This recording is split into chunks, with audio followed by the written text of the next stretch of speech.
شروع اللہ کے نام سے جو بڑا مہربان نہایت رحم والا ہے۔ سب تعریف خدا ہی کو ہے جس نے اپنے بندے محمد صلی اللہ علیہ وآلہ وسلم پر یہ کتاب نازل کی اور اس میں کسی طرح کی کجی اور پیچیدگی نہ رکھی، بلکہ سیدھی اور سلیس اتاری تاکہ لوگوں کو عذاب سخت سے جو اس کی طرف سے آنے والا ہے ڈرائے، اور مومنوں کو جو نیک عمل کرتے ہیں خوشخبری سنائے کہ ان کے لیے ان کے کاموں کا نیک بدلہ یعنی بہشت ہے جس میں وہ ابد الآباد رہیں گے، اور ان لوگوں کو بھی ڈرائے جو کہتے ہیں کہ خدا نے کسی کو بیٹا بنا لیا ہے، ان کو اس بات کا کچھ بھی علم نہیں اور نہ ان کے باپ دادا ہی کو تھا۔ یہ بڑی سخت بات ہے جو ان کے منہ سے نکلتی ہے، اور کچھ شک نہیں کہ یہ جو کچھ کہتے ہیں محض جھوٹ ہے۔ اے پیغمبر صلی اللہ علیہ وآلہ وسلم، اگر یہ اس کلام پر ایمان نہ لائیں تو شاید تم ان کے پیچھے رنج کر کر کے اپنے تئیں ہلاک کر دو گے۔ جو چیز زمین پر ہے ہم نے اس کو زمین کے لیے آرائش بنایا ہے تاکہ لوگوں کی آزمائش کریں کہ ان میں کون اچھے عمل کرنے والا ہے،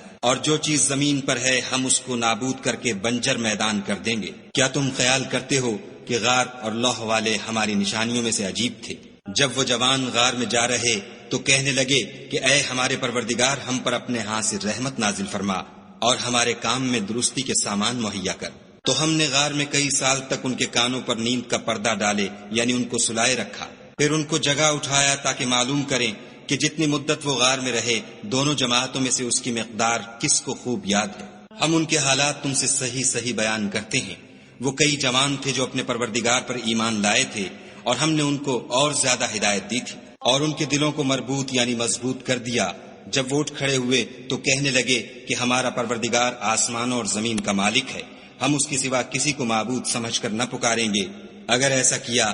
تو اس وقت ہم نے بعید از عقل بات کہی، ان ہماری قوم کے لوگوں نے اس کے سوا اور معبود بنا رکھے ہیں۔ بھلا یہ ان کے خدا ہونے پر کوئی کھلی دلیل کیوں نہیں لاتے؟ تو اس سے زیادہ کون ظالم ہے جو خدا پر جھوٹ افطرا کرے؟ اور جب تم نے ان مشرکوں سے اور جن کو یہ خدا کے سوا عبادت کرتے ہیں ان سے کنارہ کر لیا ہے تو غار میں چل رہو،